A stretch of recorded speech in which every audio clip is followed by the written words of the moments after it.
Florida Governor Ron DeSantis is looking to bolster support on the West Coast for his 2024 White House bid. The Republican is attending a private fundraiser for his presidential campaign in Sacramento today.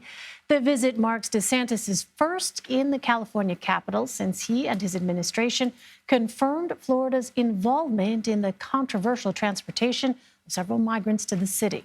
2 flights relocated 36 migrants from the southern border in Texas to Sacramento earlier this month.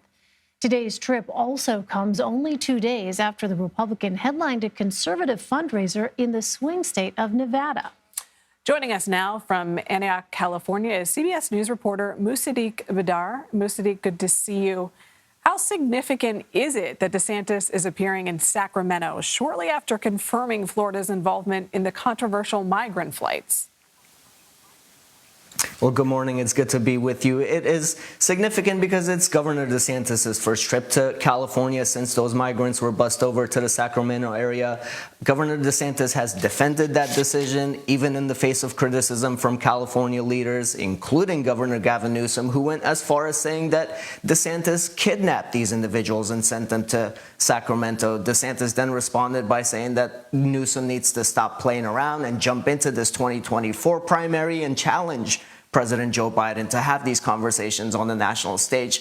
Of course, Newsom has said he has no interest in running for president.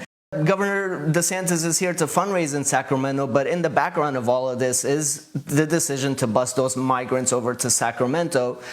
He is going to continue this feud with Governor Newsom, and we're going to be keeping a close eye on how all of that plays. But don't forget, California is a liberal state, but there are plenty of conservative pockets, and that's another big reason why DeSantis is here to fundraise for his campaign. Yeah, that's a really important point, Musadiq. Well, as we mentioned, DeSantis also spent part of this weekend gathering support in Nevada. So what is his message in that state?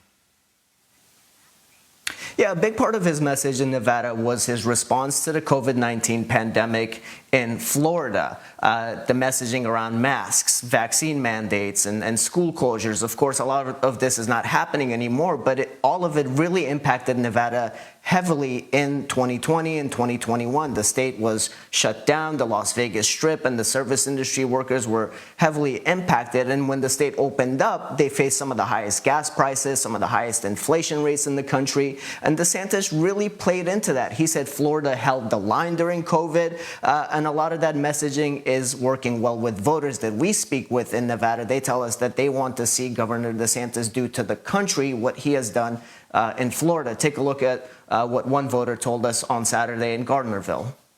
I like the fact that he has Trump ideas, but there's no baggage. He's a fresh face, a young guy. What he's done in Florida is amazing, and I hope they can carry that to the country because we need some help. Yeah, that's going to be a big part of his message continuing on in Nevada. Let's remember that Nevada is going to be one of those early primary states. It's a big reason why we're seeing DeSantis campaign there. It's going to vote on February 6th, which means it'll come right after Iowa and New Hampshire. And he's been focusing on there while other candidates have largely paid attention to Iowa, New Hampshire, and South Carolina in the early stages. Musadiq Bidar, thank you.